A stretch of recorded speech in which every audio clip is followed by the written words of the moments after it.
Ati po lang kausapin ang isa po sa mga ginagalang na law professor at siya po isang lecturer po sa political law sa UP College of Law. Magandang umaga po, Professor Paulo Emmanuel Tamase.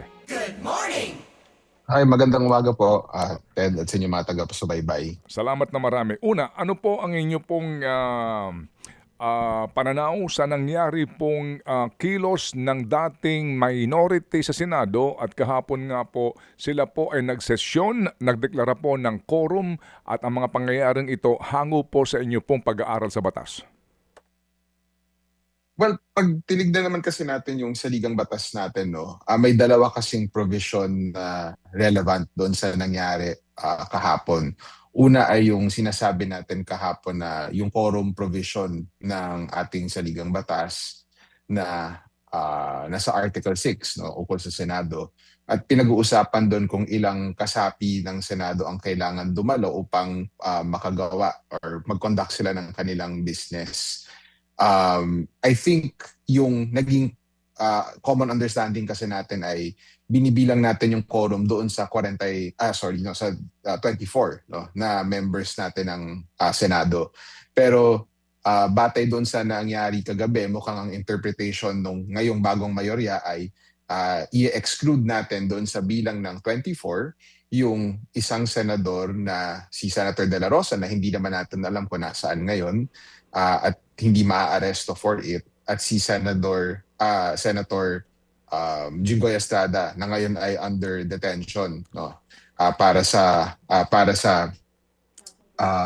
plunder, no, at hindi dapat mahila. So kaya ganoon ang basa nila kasi pag tinignan niyo yung mas luma na kaso na pag-usapan na kagabi to, yung Avellino versus Cuenco, parang sinasabi doon na binubukod doon sa required number or sa pagbibilang ng required number para sa quorum yung mga senador na outside doon sa coercive jurisdiction ng Senado. Kasi pag binalikan niyo yung provision ng saligang batas, sinasabi doon na kung kulang yung dadalo, pwede naming hatakin yan or na pwede i-compel ng Senado yung attendance nila to the point of arrest batay sa president ng Senado dito at ng Senado sa Estados Unidos. So kung hindi naman mahihila si Senator Bato dahil hindi alam kung nasaan siya at hindi mahihila si Senator Jinggoy dahil technically nasa kustodiya na siya ng judiciary natin, no, for nasa Payatas Jail siya ngayon, then ang bilang lamang ay 22. So kung 22 nga, no, 12 lang yung quorum. So mukhang expansion yon kahit pa paano nung 1949 case nga na binanggit ko kanina. Pero may basis naman siya sa saligang batas. I think kailangan din natin unawain na hindi naman tinakda ng saligang batas na mawalan ng abilidad yung Senado na magpulong dahil nga napakahalaga ng mga ginagawa niya. So hindi unreasonable yung hinihingi ng ating saligang batas mula sa ating Senado, at kung may dalawa nga talagang kasapi na hindi makadadalo, then enough na yon. Anyway, yung 12 at least to have quorum. Yung pangalawa siguro mabilis lang ho, no, na yung provision na concern din also ay yung provision ukol doon sa pag-elect ng Pangulo ng Senado. So habang lumilinaw yung mga nangyari kagabi, mukhang ang nangyari ay nagkaroon muna ng motion to vacate nung simula. Matapos doon ay hinalal ng Senado or yung 12 na nag-attend sa session kahapon si Senator Win Gatchalian as parang acting presiding officer or acting president or president pro tempore, depende kung ano yung terminology na ginagamit natin. Now, yung view naman doon ay yung motion to vacate kasi para yung motion na gawing bakante lahat ng liderato ng Senado, hindi naman yun kailangan na 13 yung kasapi. Majority vote lang nung dumadalo or yung tinatawag natin na simple majority. Pero yung pag-elect ng Senate President na permanente, ang nasa saligang batas talaga ay majority of all the members. Tapos hindi siya binabangga doon sa arrest clause, yung sa pilitang pagdadala ng mga senador kung kulang yung quorum or kulang yung bilang. So mukhang ang understanding talaga natin dyan ay kailangan at the minimum 13 kung 24 yung senador natin kung nasaan man sila ngayon. So ito siguro yung dahilan kung bakit and alam ko na pag-uusapan natin siya, no, yung kung bakit acting lamang si Senator Win Gatchalian kahapon. Kasi hindi nila makuha yung numero na 13 or yung 13 na boto para magawa ng Senate President. But dahil napasa yung motion to vacate, bakante lahat ng posisyon as of the time na ginawa siyang acting Senate President. Alright. So, Professor Chia, maganda, ihiwalay natin itong dalawang isyong ito. No? Sabi ho ninyo, sa ating saligang batas, ang requirement para makapaghalal ng Senate President kaninyo ay dapat all the members ng mataas na kapulungan, which is 24. Right? Okay. Kailangan po majority of all the members. I'm sorry. Ang tawag po natin dyan ay, Majority. ang tawag po natin doon ay absolute majority. Absolute majority. 24, majority of the 24. So dito po ay klarong-klaro na absolute majority ng 24 ay 13, right? Apo, Okay. 13 po. So 13 po. ihiwalay natin yon. Doon po sa binabanggit, dito po sa kaso nito pong Avellino versus Cuenco, dito ho kasi napag-usapan din yung provision ng saligang batas that time na 1935 Constitution na meron ho bang pagkakaiba, by the way, sa provision ng ating 1987 Constitution sa pinagbabalsihan po ng desisyon na ito o pareho lang pong provision? Well, kung ang tanong po kasi ay, pareho lang po ba yung provision? I think textually, halos pareho lang po sila. Ang contemplation po talaga nun ay ang quorum, binibilang talaga natin siya sa karamihan nung dadalo. Okay. So, I think ang 35 wording po ay majority of the House. Ibig sabihin po nun, ang interpretation po nun, kahit sa Estados Unidos ay majority ng buong kapulungan. Pero ang binabangga po kasi dun ay yung fact na paano nga naman kung kalahati halimbawa ng Senado ay abroad, no? Okay. Ibig sabihin ba nun hindi na sila pwede magpulong? So ang pinag-uusapan doon ay yung arrest clause nga ibabangga natin siya dapat doon na yung kaya lamang sa pilitan padalhin sa Senado ay yung kaya arestuhin. Okay. So pwede po ba natin, Professor, lang klaruhin nga para yung distinction nitong dalawang senaryong ito. Doon sa pagpili ng Senate President, absolute majority 13. Pero dito po sa kaso nga po ng Avellino versus Cuenco, may tinagurian po ang mga maestrado na constitutional majority of the Senate. Opo. Yes? Tama po yun. Yes, so, okay. Balikan po natin yung Avellino versus Cuenco. No? So, pareho lang po ang wording yan. I think nung text nung 1935 at nung 1987 Constitution, no, yung majority of each house. So, kahit pa paano doon, nakakita ka na ng kaunting parang softening ng requirement na 24 talaga dapat. But pangalawa, na yung importante kasi doon ay sa facts ng Avellino, mayroon isang senador na abroad, no? May isang senador na nasa ospital. Hindi ko alam kung hindi ho siya capable talaga na makapunta or nasa ospital lamang po siya. But yung senador po na abroad, in-exclude po siya sa number. Bakit po? Kasi kung sakaling kulang ang quorum, hindi naman po kakayanin or legal impossibility for that matter na yung Senate Sergeant at Arms, batay doon sa provision na pinag-uusapan natin, ay pupunta bigla sa Estados Unidos at aarestuhin yung senador na iyon or yung kung nasaan man siya sa abroad. At kaya po ganoon kasi, ang mga otoridad po natin sa Pilipinas may kapangyarihan lamang po sa teritoryo ng Pilipinas. Opo. Kaya nga hindi pwede pumunta ang PNP at mag-aresto abroad. So ganoon din po sa Senado. Yung senator po na nasa ospital, no, yun po, sinama po siya sa quorum. Kasi technically, nasa Pilipinas siya, kung pipilitin at babrasuhin, pwede siya hilahin talaga doon sa Senado. So mukhang yun yung naging pagbibilang sa Avellino versus Cuenco. Ayun. Opo. So in this particular scenario now, attorney, meron tayong dalawang senador na nasa Pilipinas. Yung isa, nakakulong sa jail dahil sa kasong plunder. Yung isa, ang presumption, nasa Pilipinas pa pero hindi po mahagilap at umatid nung una pero ngayon nga po ay allegedly tumakas. Kapag ho ganon na yung dalawa ay hindi po obviously makaka-attend sa sesyon, ang turing ho ba ngayon sa bilangan nga talaga ay 22 ba ang sinasabing constitutional majority? What do you think? Ang constitutional majority po ay 12 dahil doon, no? Hmm. Ibig sabihin po 22 po yung denominator Opo, yung nga. natin, Oo. bale. Mm. Opo. So mukhang ganun nga po, sir, no? Yung actually pag tinignan natin yung kaso ng Avellino, and batay na rin to sa mga diskusyon kagabi. Marami kasi nagsasabi na hindi ba naman pwede i-apply yan. No? I think si Senator Pia yung isa sa nag-statement dahil iba yung facts niya. Actually, pag tinitingnan po natin kasi itong concept nung kung ano yung nangyari before, i-apply din natin. Yung precedent nga na tinatawag natin, yung purpose po talaga niyan ay para consistent yung batas. At hindi po parang kung sino lang ang may kapangyarihan, siya ang nagde-determine kung paano natin siya uunawain. And I think ang way po to do that is i-extract po yung principle. Ano po ba yung prinsipyo nung na-involved sa Avellino? Parang just to use a crude analogy, no? Pag nagsabi yung korte na ang pagsapilit ang pagbubukas ng pulang sasakyan ay part na ng papakita na ng pagnanakaw, hindi naman siguro mag-iiba yung ruling ng court kung dilaw yung sasakyan, di ba? So parang ganito din yung tinitignan natin Opo. na mukhang ang final analysis is si Senator Bato, bagaman may nagsasabi na sa Pilipinas siya, hindi talaga natin alam kung Okay. nasaan siya. Opo. And in any event, hindi siya kaya hanapin nung Senate Sergeant at Arms. Tapos si Senator Jinggoy naman, dahil under detention na siya sa judiciary, na sa ibang sangay na siya ng pamahalaan, Oo. hindi naman pwede ipag-utos ng Senado. Mm. Yung judiciary na pilitin siya pumunta.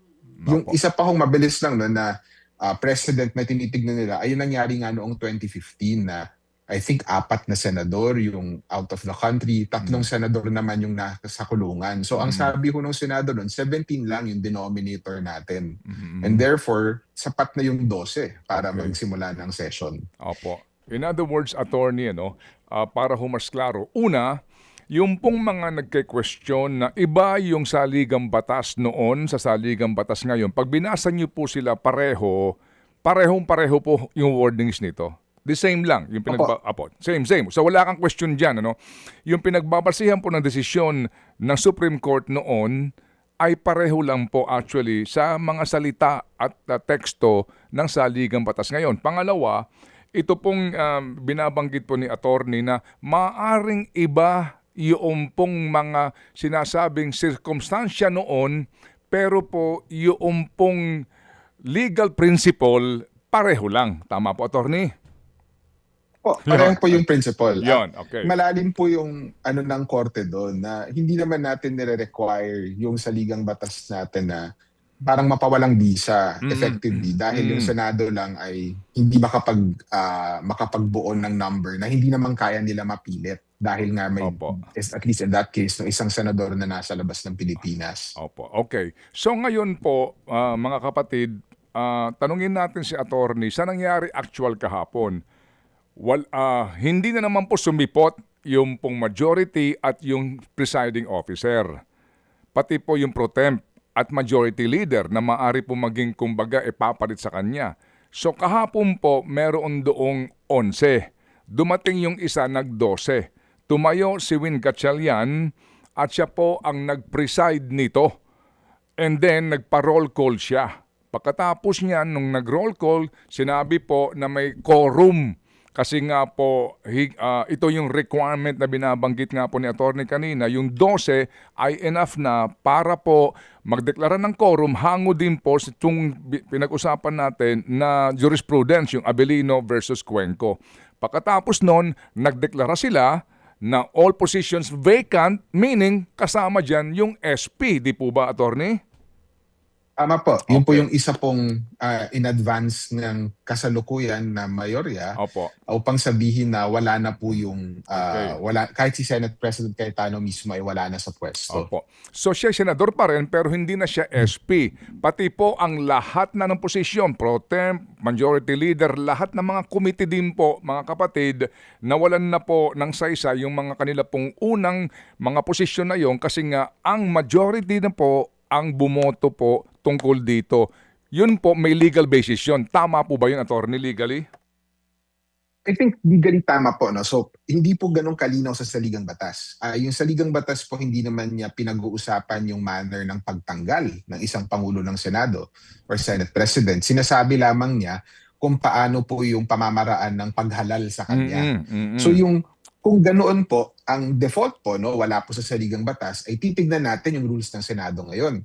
Yung rules ng Senado, wala ding sinasabi ukol doon sa pagtatanggal ng isang officer ng Senado. Ang sinasabi lang niya, paggaya sa saligang batas, ay kailangan ng majority of all the members yung maghalal, no, sa Pangulo ng Senado, sa deputy majority, ay sa majority leader at sa Senate President pro tempore. No? I think yun po yung tatlo na posisyon na kailangan ihalal na majority of all of the members din. Okay. So, ang tanongin ay, ano mangyayari? No, parang walang sinasabing batas, walang sinasabing rules ng Senado. So, babalik na naman tayo dito sa nakagawian or yung precedent or practice ng Senado. At ang patakaran kasi sa Senado, pag hindi nagbibigay ng special na threshold or majority yung rules nila, ang motion kailangan lamang maipasa ng mayorya ng nasa sesyon. Yung Yes. sinatawag natin na simple majority. So, technically, kung tama ko yung pag-unawa ko, 7 lamang yung kailangan doon sa 12 na nasa sesyon upang pumasa yung motion to vacate. So mukhang yun po yung naging, at least yung teorya ho ng Senado na natin ngayon. Opo, pero kahapon po naman lahat po ng 11, opo, hindi pa kasama yung presiding officer, bumoto pabor dun sa motion. Tama Right, po. okay. So ang depensa po ngayon, side nila ni Senate President Cayetano ay kailangan yun ng 13 upang palitan yung Senate President. But I think ang evolving na discussion ay iba yung issue doon sa paghalal ng Senate President, doon sa issue ng pagtanggal sa Yun. isang Senate President. So, kaya nga po ang nangyari ay mukhang si Senator Win Gatchalian ay acting, yung kung whether Senate President pro tempore, kung ano man po yung pagdesisyon nila, siya lang effectively yung acting presiding officer ng Opo. Senado natin ngayon, pending yung isang kandidato na makakukuha ng 13 na boto. Opo. Yung nga po kaninang gusto kong ihiwalay na, no, yung usapin na yon, yung pong binabanggit nyo na absolute po na kinakailangan ng 13 para maghalal ng Senate President, and yung pong constitutional majority or simple majority po para mag-reorganisasyon dito po sa Senado. Ano po, attorney, no? Klaro na po iyon. Yung po bang nangyari nga na pati po Sergeant at Arms, itong OSAA ay nagpalit sila. Lahat po yun na ginawa kahapon nila Win Gatchalian et al., yun po sa tingin po ninyo ay meron pong legal basis. Babalik po tayo dun sa prinsipyo na, and ito po nakalimutan natin in the last few weeks no, sa away dito sa kung sino ang Senate President. Ang kapangyarihan po ng Senado sa saligang batas ay nakavest hindi sa Pangulo niya. Nakavest po siya, nakavest po siya sa Senado niya. No, doon sa membership niya mismo. So ibig sabihin doon, susundin natin yung patakaran ng Senado kung paano ay yung position, yung practice, procedure ng pag-hire, etc. batay sa rules nila. And ang basic rule po ay majority wins, no, dito sa Senado na ito.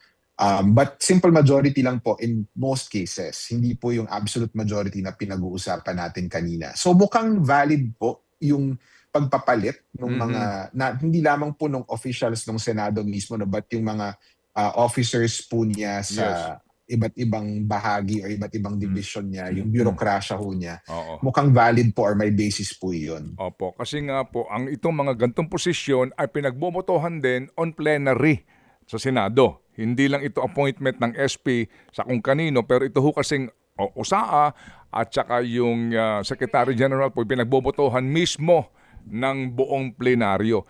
Ito pong ngayon na sitwasyon na meron na pong inihalal na acting pro temp. Ang turing nga po kahapon, acting SP, itong pong si Ginoong Gatchalian. Pwede ho ba sila ngayon, kung sakali lang po, no, kasi sinidiya na, no, ang kanilang balik po sa SONA na, July 27, in case ngayon, pwede po, kung magpatawag ng special session ng Presidente, they can convene, pero acting lang pa rin ang magiging posisyon ni Ginoong Gatchalian, at they can function as a Senate, doon lamang po sa kanilang bilang na 12 na yan, kung sakasakali. So ito po, honestly, sir, ano po siya, open question po ito, no? Hindi pa ho natin nakikita tong sitwasyon na ito. May two possible views dito. Una, pagdating kasi sa special session, traditionally, ang tinatalakay lamang dyan ay yung mga bagay na urgent, no, Mhm. na sinertify ng Pangulo na dahilan upang i-extend yung Mm. session. Mm. At kadalasan legislative matters yan. Mm. So in that sense, babalik po tayo dun sa prinsipyo na hindi naman yung kapangyarihan ng Senado nakavest lang sa Pangulo ng Senado. Nakavest siya sa buong katawan or Mm. sa buong kapulungan ng Senado. So yung pagpapasa ng batas, hindi sapat or hindi actually ganun ka-relevant kung sino yung Senate President, mas relevant na enough yung tao or enough Mm. yung kasapi na mag-a-attend yung session. So kung ganun po, no, baka sapat na po yung 12 para magpasa ng batas. Yung contrary naman na view dyan ay bagaman pwede nga magpatawag or hindi man talaga contrary, no, but yung qualification ng ibang tao dyan ay bagaman pwede talaga magpatawag ng special session yung Pangulo, hindi na siguro or hindi baka hindi or magkaroon ng issue kung una pwede ba nilang palitan Mhm. yung Senate President permanently kasi hindi siya Oo. bahagi ng usual Mm. na agenda na Mm. kasama nung Okey. Opo. pagdedeklara ng special session. At pwede din ba gawin ng Senado yung non-legislative work niya? Yung isa po kasing nabinbin dahil dito sa nangyari nung Lunes at Martes na nawala pong na hindi po nagsesyon ay yung appointments, yung confirmation ng mga general at iba pang matataas na Mm. opisyal sa pamahalaan. Mhm. So hindi pa ho sure, no, at least from our current practice and precedent kung pwede po gawin 'yon. Alright. Yan po kasi nga, kung sakasakali nga po na mangyari yung pong patawag na iyon. Pero ngayon po kasi, mamaya pupuntahan natin ang effect nito sa impeachment, no, attorney? Sa impeachment court. Ngayon, attorney, yung pong sinasabi rin po ni Win Gatchalian kahapon sa kanya pong pagpapaliwanag kung ba't po nangyari yun, kasi nga daw po mapupunta na sa constitutional crisis. 2 araw na kasi na hindi nagsesyon ang Senado. And pangatlong araw dapat kahapon, sinasabi daw sa ating saligang batas na ang isang house, kapag hindi ka magsesesyon, mag-aabiso ka sa counterpart mo na lower house. Yan ho ba ay makatwiran po na katwiran, attorney? Well, tama po, no? Hindi naman po siguro constitutional crisis. Hindi po lahat ng paglabag or hindi pagtalima sa saligang batas ay crisis. But may isang provision po talaga na nagsasabi na yung kailangan may coordination, yung House at yung Senado, kung tuwing mag-a-adjourn sila for more than 3 days. Mhm. So, alam natin yan kasi actually pag nakita nyo yung kalendaryo ng Senado at ng kalendaryo ng House, pareho po yung kalendaryo nila. No? Identical po. At joint or concurrent resolution po yung pinapasa nila upang swak yung calendar ng House sa calendar ng Senado. Meron din silang expectations na Monday to Wednesday, nagpupulong yung Senado, may House may equivalent days. So, gets ko po yung, or naintindihan ko po yung ano na yun, no? Yung kritisismo na kung mag-absent kasi sila nung Wednesday na third day, hindi sila nakapagbigay ng consent or hindi sila nakapaghingi ng consent sa House of Representatives na hindi pala sila magpupulong. So, potentially ma-violate nga yung provision na yun ng saligang batas. Mhm. Yun ho bang kasi kahapon nagdeklara yung presiding officer through a motion ng majority leader na sinidiya na po, no? Break na nga po ng Senado. Yan po ay sa plenaryo. Motion din po yan. Adopted nga po ng nandoon pong present. Ngayon si Ginoong Cayetano naglabas siya ng written deklarasyon na yung Senado naka-adjourn na sinidiya. Papel lang po ang sa kanya, hindi sa plenaryo. Ano po ang valid? Ito ho bang sinulat lang po ng sinasabing nagpapakilalang Senate President o yung pong nangyari po na motion sa plenaryo? Ang pag-a-adjourn po ng Senado ay hindi po call ng Pangulo. Call po siya ng kapulungan. No? In fact, motion lagi yung hinihingi upang mag-adjourn ang isang Senado. Nakita natin yan noong nag-walk out yung minority, no? Kinailangan mag-motion si Senator Soto nung sa adjournment dahil nga kulang na yung numero. So ganun yung proseso lagi, no? Again, kapulungan, presiding officer lamang ang Senate President, kailangan yung kapulungan na magdesisyon. So medyo unusual na as is yung ginawa na pasulat, yung pagsabi na mag-adjourn sine die na tayo. kailangan natin tignan ho mabilis, no, yung may isa po kasi provision sa saligang batas na required na mandatory adjournment yung tawag. Yun yung 30 working days bago yung bagong session, yung second session ng Senado na magsisimula sa SONA ngayong Hulyo.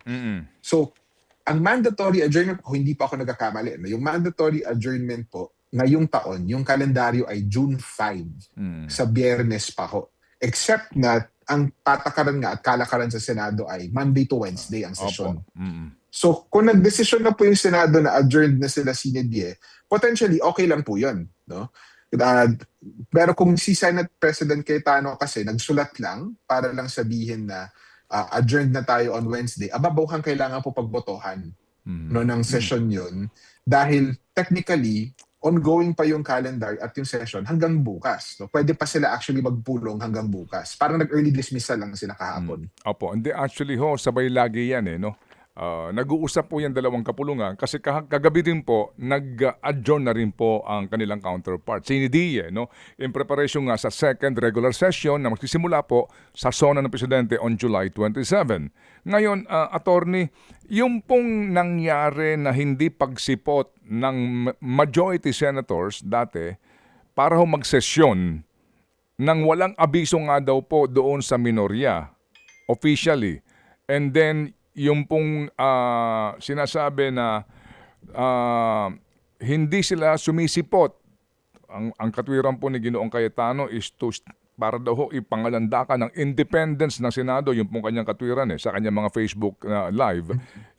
Yan ho ba merong paglabag sa panuntunan ng ating pong Senado o maging sa mga panuntunan po ng batas tungkol po sa serbisyo sibil?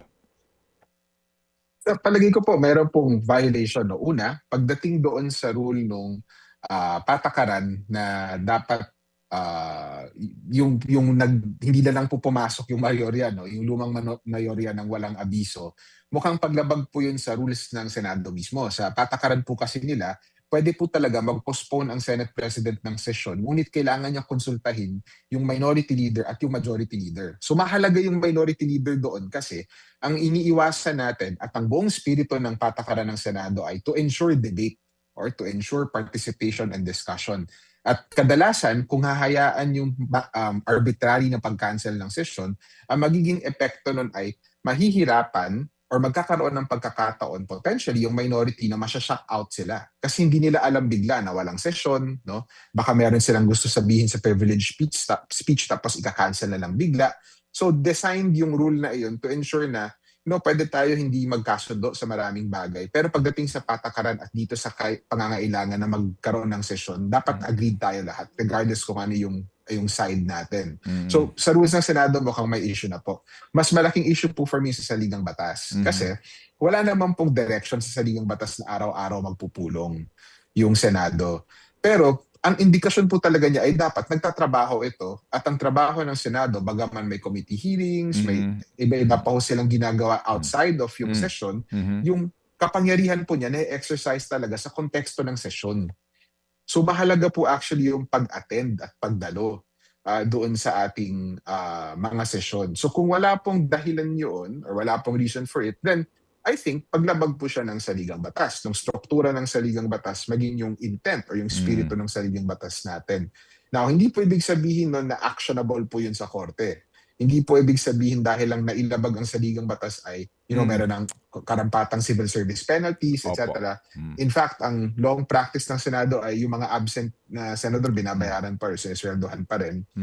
Hindi lamang po ngayong Congress na ito, maging sa nakaraan.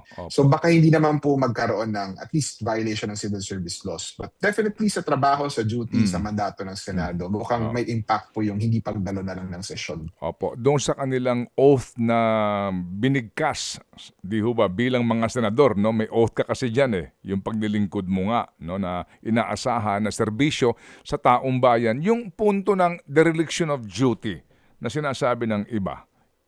Ano po ang inyong take doon, attorney? I think yung dereliction of duty kasi, and ito yung warning lagi na pagdating dito sa mga bagay na ito na may halong politika, halong konstitusyonal, mahirap lagi maghanap ng karampatan na either civil service violation or criminal offense. Minsan, charge to politics na lang natin yung nangyayari. Mm.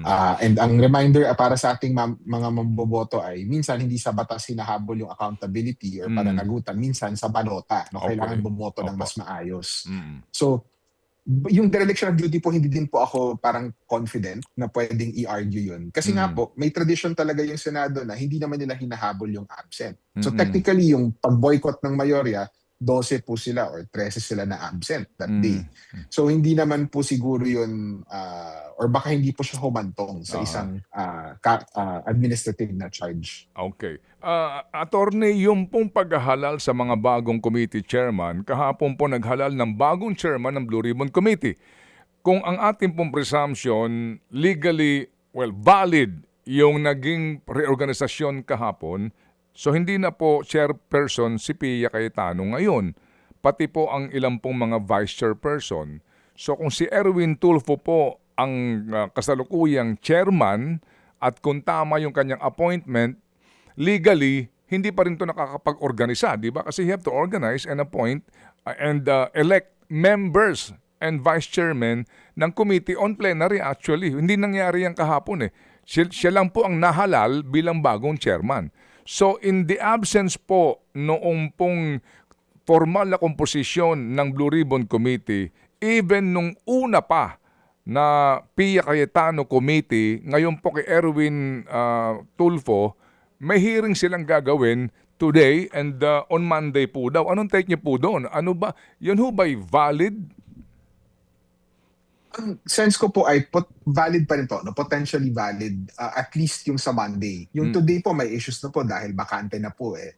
At sa rules ng Senado at sa tradisyon niya, ang mga meeting ng mga komite ay tinatawag ng kanilang mga tagapangulo or kanilang mga chairperson.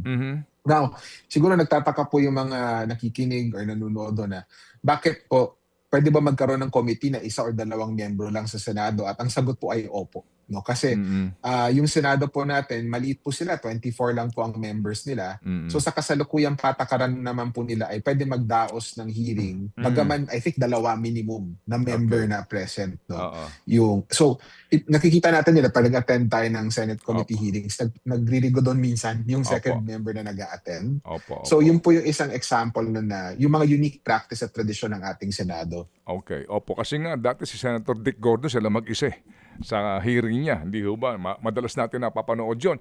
Anyway, so hindi po sa tutol tayo sa continuation po ng flood control scandal investigation. Hindi po. Ang ating lang pinupunto ho dito, yung pong legalidad nung pong proseso. Kasi nga baka eventually may mga question yan. Kaya ho natin kinukonsulta si Attorney Tamasi po dito. Attorney, kapag ho sumiport si Bato de la Rosa, obviously po si Senator Jingo yung maghahain pa yan ng bail petition. Kung sumiport si Bato de la Rosa sa opening ng Kongreso, July 27, so 12-12 na po ito. Paano ho kaya pag ganun ang sitwasyon? Pag nagpakita po si Senator Bato, no, and unless 11-12 pala. po yung, tama, 11-12. 11-12 po yung numero. So, mangyayari po doon, kasi si Senator Jinggoy po, non-bailable po yung offense niya sa plunder. So, hindi ho ganun kadali mag-grant ang bail sa plunder kung ganoon. So, si Senator Bato po, kung magpakita ko siya bigla dun sa pagbubukas ng session, 11-12 pa rin po sila. Okay. So ang potentially na mangyayari ay walang Senate President for that time, at least the permanente. But I think yung nakikita nga natin mula kahapon, and ito yung isang illustration na yung pag-unawa kasi natin ng saligang batas, evolving din yan eh. Batay sa mga nangyayari at hindi lamang sa korte, no, but batay sa mga tao mismo or sa iba pang sangay ng pamahalaan. I think ang potentially na mangyari ay may acting sila na presiding officer. Bagaman hindi niya may exercise yung buong office ng Senate President. Sa saligang batas kasi natin, may dalawang importanteng trabaho ang tagapangulo ng Senado or yung Senate, yung President mismo ng Senado. Una ay yung pag-upo sa Commission on Appointments, siya po ang chair noon, no, ayon sa saligang batas.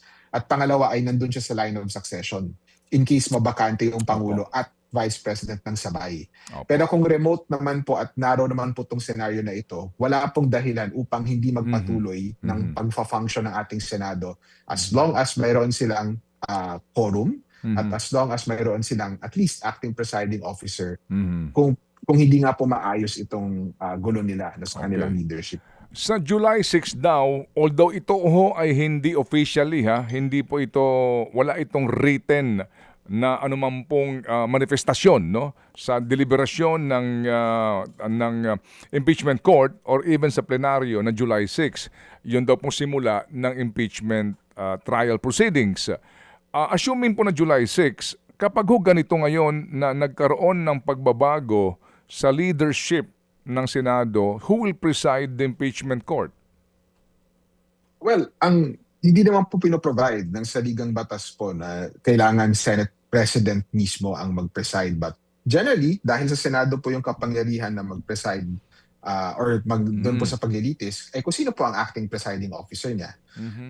Ito po yung critical doon sa July 6 kasi ngayon nga po, mayroon kahit papaano, dalawang parang theory or side na pinag-uusapan kung na-vacate nga po ba yung Senate presidency. Kung na-vacate po siya, then acting presiding officer po yung magka-preside doon sa ating impeachment trial. Oo. Meron ho bang school of thought na si Alan Peter pa rin ang SP? Tapos Meron po, no? Opo. I think yung tinutulak po nila ni Senator Pia batay doon sa press release po kahapon ay 13 po ang kailangan, 13 po ang kailangan upang mapalitan. Or si Senator Loren po ata, 13 po yung kailangan upang mapalitan ng Senate President. I think tama naman po yun, no? Batay sa saligang batas, 13 talaga yung kailangan. Ngunit hindi po ibig sabihin kasi noon na hindi yun din po ang kailangan upang mabakante yung mga posisyon sa Senado. At nakita naman natin, at least in the last few hours, na bagaman kung maniniwala tayo doon sa teorya no, na wala pong Senate President ngayon, hindi naman po gumuho yung building nila. Parang business as usual almost, except naka-work from home po ata sila ngayon. So parang indications po yun na within the Senate as an institution itself, no, mukhang kaya po nila mag-function nang wala po silang permanenteng leader, at least for the time being. No? Kaya pa rin nila gampanan yung kanilang trabaho. Okay. Paano kaya ang pag-convene ng impeachment court yan? Kasi meron pong, di ba meron ng clerk of court na na-appoint dito. So dapat nga po, functioning pa rin siya, no? Itong impeachment court. So, pag nag-convene sila, paano yung debate doon kung sakasakali na naman dito po sa kung sino ang mag-presiding officer, attorney? I think, so dalawang punto po siguro na mabilis. Una ay, yung default rules pa rin po pagdating doon sa Senate presidency na napag-usapan natin. So kung may Pangulo ng Senado na permanente na by that time, yung Pangulo magpe-preside. Kung wala pa ho, then baka yung acting ang magpe-preside.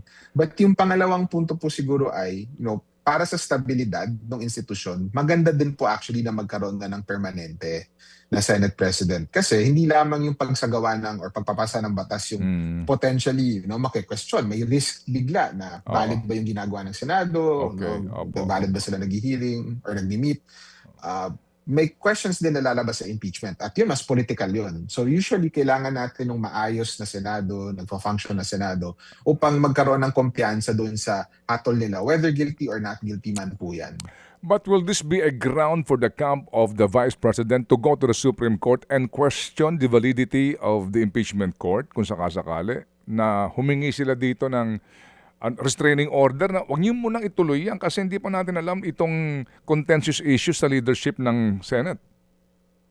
Well, ayoko pa mag-speculate ahead of time, no? But kung titignan natin yung answer nila kahapon, nung earlier this week na nag-file po sila, mukhang ang indication kasi is willing pa rin sila na mag-insist on yung technical na grounds.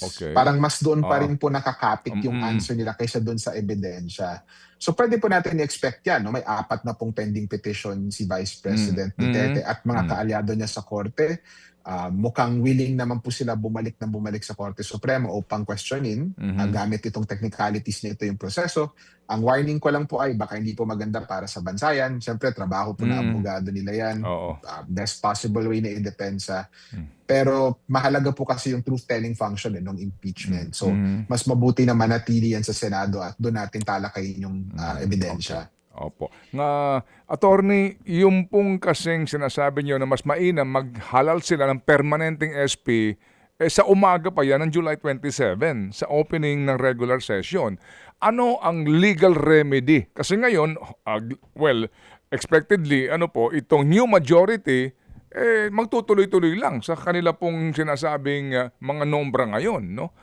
Ano ang remedyo ngayon nitong grupo po nila Ginoong Cayetano? I think makaka-expect tayo na potentially umakit nga sila sa Korte Suprema. So pag binalikan yung Avellino, na pinag-usapan natin kanina, nagsimula din yan as a Senate President challenge. Mhm. So ang ginawa ho ni Senate President Avellino nung nag-walk Ah, out siya essentially ah. dun sa session, tas nung nag-walk out siya, napalitan Yes, siya, oo. umakyat si Senator Avellino sa Korte Suprema. So doon Mhm. naging kaso. Ito Mm. yung pinag-uusapan natin ngayon na President. Mm. So posible din po yun na umakyat sila ni Senator Cayetano. I think ang warning ng kasaysayan dyan ay yung korte natin, bagaman nagiging mas assertive siya, lalo Mm. na after 1987, no, may mga bagay siya na hindi pinapakialaman. Yes, At sir. kabilang doon ay mga questions sa leadership ng Senado. No, Mm. iniiwasan niya talaga yan. Kasi by that time, gusto ba talaga na hilahin yung korte doon sa political arena? Mhm. And kung, I think, papasok lamang siya, at least, kung hindi na talaga nagpa-function yung Senado. So important yung next few days Mhm. on the side of Senator Win at yung mga kaalyado niya to show na yung Senado nagpa-function, una, at pangalawa, na kinilala na sila ng ibang sangay ng pamahalaan. Mm. Kinilala na sila ng Pangulo, kinilala na ba sila ng House, no? Kung ganoon po yung sitwasyon, then parang humihirap yung kaso upang makialam pa or Opo. pumasok pa yung Korte Suprema dito sa gulo na ito. Doon po sa Avellino ho, kinilala po yung bagong Senate President ng sitting President at that time, actually. Hango din po sa ating pong mga nababasa. 3 punto ho kasi ito, no? Ang sinasabi nyo. A, does the court have jurisdiction over the subject matter? Ito yung sinasabi niya. Pakikialam ba ito ng Supreme Court? Opo. O kaya po din, no? Dapat mapagbigyan itong petisyon na ito. At ito nga po ang naging resulta. May tanong lang po si Chacha. Go, Cha. So, ito mong ka-explain nyo lang ngayon sa madaling salita, dahil hindi pa pwedeng pumasok ang Korte Suprema. Sir, dahil independent pare-pareho itong Senado, Executive, and even the House of Representatives, wala bang pwedeng magawa kahit ang tao kung may mga ganito na struggle for power na nakikita natin na may isa na pinipilit ng pababain pero ayaw po talagang umalis? Paano po yun? Wala bang ibang pwedeng gawin talaga? So, hindi ho komportable yung magiging sagot ko dyan, no? Yung, hindi po siguro siya yung best answer na gusto nating marinig. Yung saligang batas po kasi natin, hindi naman po siya ginawa para sa isang perpektong sitwasyon. In fact, ang assumption po niya lagi ay statesmen, yung mga official natin, iisipin nila yung bayan nila. At alam na natin na hindi naman ganyan lagi yung nangyayari. Pero I think kasi, working in government also, karamihan ng panahon naman, yung mga katrabaho natin ay iniisip po ano yung mas mabuti para sa bayan. But ano nangyayari ngayon kung may mga ganito na sigalot or gulo sa pamahalaan? Yung pagpapasok ng korte, usually nangyayari yan kapag wala nang ibang pwedeng gawin. No? Pabalik ka, mas maaga pa sa Avellino, may kaso ang tawag Angara versus Electoral Commission na 1956 yata. Ang sinasabi doon ay kapag ito mga panahon ng political excitement, madalas nakalilimutan yung mga landmark ng saligang batas. Malilinaw yung mga karapatan at kapangyarihan ng mga sangay, pero kapag may political excitement, minsan nakakalimutan natin. Trabaho ng korte na pumasok doon, no? At ayusin yung mga bagay, lalo na yung pag-aaway ng mga sangay. So yun naman yung pinanggagalingan ng korte, no? Doon sa kapangyarihan niya. Pero hindi ibig sabihin nun na basta may gulo, papasok siya kaagad. Di ba? Parang kapag may away bata, no, kailangan ba talaga laging pumasok kaagad o hayaan niyo muna sila na ayusin yung gulo nila among themselves? Pagdating sa politika, lalo na sa political branches, yung postura ng court usually ay tignan niyo muna kung ma-exhaust yung mga political avenue. I think kung pinag-uusapan natin to mga 2 days ago or even 24 hours ago, baka isipin na natin na mukhang impasse na tayo, baka kailangan na pumasok ng korte. But evolving pa yung sitwasyon. Nakikita natin na nag-iiba pa siya. And in fact, ang importante na tignan today ay susunod ba yung bürokrasya ng Senado doon sa bagong liderato. Oo. Kasi pag sumunod sila doon sa bagong liderato, baka mag-aalinlangan yung korte, bakit pa kami papasok na parang naayos na ninyo yung gulo ninyo. Opo. Hindi perpekto yung solusyon sa saligang batas, pero ito yung solusyon na mag-ensure na parang payapa na yung mga bagay, babalik na sa normal. No? baka ganun po yung maging considerations sa panahong ito. Okay. Sige po, napakainam po ng wordings ng na ito, no, ng decision na attorney itong Abelino versus Cuenco, no. Ang sinasabi ng Supreme Court dito, no, kasi nga yung petitioner ang petitioner nga po sinasabi niya, no, na dapat daw makialam nga dito ang Supreme Court, pero sabi ng Supreme Court yung iyong kagustuhan, dapat yan, ang remedyo niyan sa session hall. Hindi sa Supreme Court. Ibig sabihin, di ho ba, no, attorney, no? Dapat talaga dito, itong sila, pumasok ho sa sesyon, magsesyon, dapat ngayon, yun ang nangyari, at yung kanila pong mga argumento, dinaan sa plenaryo. Tama po. May dahilan po yan. No? Ang tawag natin dyan yung political question na doctrine. Makikita nyo sa Facebook, sa dami na abogado ngayon, sinasabi kasi napatay na yung political question doctrine. Actually, hindi. Buhay na buhay po siya. At yun yung mga pagkakataon na yung korte minsan, bagaman inaamin natin may kapangyarihan siya, dito sa gusot na ito, kung gusto niya pumasok, may kapangyarihan siya. Hindi yun ibig sabihin na dapat niya laging gamitin yung kapangyarihan niya.